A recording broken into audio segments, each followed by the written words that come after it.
सुप्रभात बच्चों, कैसे हैं आप सब। बच्चों, आज मैं आपको पाठ 14 का अभ्यास करवा रही हूँ। ध्यान से समझना। पहला प्रश्न देखिए बच्चों, निम्न पदानाम अर्थान मेलियत। यहाँ पर आपको कुछ शब्द दिए गए हैं, उनका अर्थ, जिसे आप समानार्थक शब्द भी कह सकते हैं, वो आपको यहाँ लिखने हैं। तो पहला है हस्ते। हस्त हाथ को कहते हैं बच्चों, तो हाथ में, तो इसका समानार्थक शब्द होगा करे। कर का मतलब भी हाथ होता है बच्चों, और हस्त का मतलब भी हाथ होता है। अगला है सद्य, ये दिय है, सद्य। सद्य का मतलब जल्दी, ठीक है। और शीघ्रम, शीघ्रम का मतलब भी जल्दी, सद्य शीघ्रम। अगला है सहसा, ये है बच्चों सहसा। सहसा अकस्मात, दोनों का ही अर्थ होता है अचानक। सहसा मतलब भी अचानक और अकस्मात का मतलब भी अचानक। अगला है धनम, धन। द्रविणम, द्रविणम का मतलब भी धन होता है बच्चों, ठीक है, धन द्रविणम। अगला है आकाशम गगनम। आकाश और गगन दोनों का ही अर्थ एक होता है आसमान, इसलिए ये कैसे शब्द हैं, समान अर्थक शब्द हैं। अगला है धराम पृथ्वीम। धरा का मतलब भी धरती और पृथ्वी का मतलब भी धरती। एक बार फिर से देख लो, हस्ते करे, सद्य शीघ्रम, सहसा अकस्मात, धनम द्रविणम, आकाशम गगनम, धराम पृथ्वीम। ये पहला प्रश्न यहाँ पर कंप्लीट हो गया है बच्चों। अगला प्रश्न देखो, विलोम पदम लिखत। यहाँ पर बच्चों हमने समानार्थक शब्द लिखे थे, मतलब दो शब्द थे, दोनों का ही एक अर्थ था। लेकिन यहाँ पर विलोम शब्द हैं, दो शब्द हैं लेकिन दोनों का अर्थ एक दूसरे से उल्टा है, विपरीत है। तो पहला है चतुर है और मूर्ख है। चतुर मूर्ख, ये विपरीत अर्थक शब्द है, विलोम शब्द है, ठीक है। अगला है आने तुम नेतुम। आने तुम लाने के लिए, नेतुम ले जाने के लिए। निर्गच्छति मतलब चला जाता है या निकल जाता है, तो इसका विलोम शब्द है प्रविशति, प्रवेश करता है। निर्गच्छति मतलब निकलता है, प्रविशति का मतलब है प्रवेश करता है।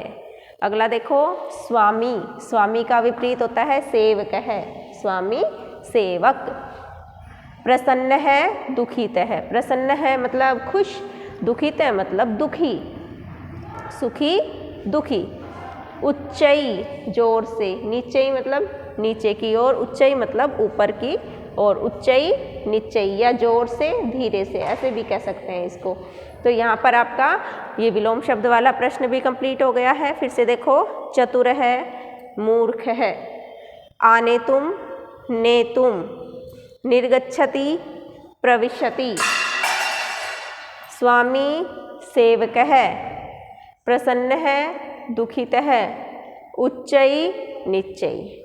दो प्रश्न बच्चों कंप्लीट हो गए हैं। तीसरा प्रश्न देखो, रिक्त स्थानानि पूर्यत। रिक्त स्थान भरने हैं यहाँ पर आपको। पहला है बालकः बालिकः च क्रीडा क्षेत्रे क्रीडन्ति।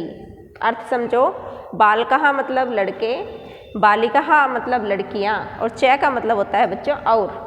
लड़के और लड़कियाँ क्रीड़ा क्षेत्र, क्रीड़ा मतलब खेल और क्षेत्र होता है मैदान, खेल के मैदान में क्रीडन्ति मतलब खेलते हैं। लड़के और लड़कियाँ खेल के मैदान में खेलते हैं। अगला है मेघा उच्चई गर्जन्ति। मेघा मतलब बादल, उच्चई मतलब जोर से, गर्जन्ति मतलब गरजते हैं। बादल जोर जोर से गरजते हैं। तीसरा देखो, बक है हंस है, इव श्वेत है भवती। बकह का अर्थ बच्चों बगुला, हंस का मतलब हंस, बगुला हंस के, ईव का मतलब जैसे या तरह, श्वेत है मतलब सफ़ेद, भवती मतलब होता है। बगुला हंस की तरह सफ़ेद होता है। इव का मतलब जैसा या तरह, ठीक है ना। बगुला हंस के जैसे सफ़ेद होता है। चौथा देखो, सत्यम एव जयते।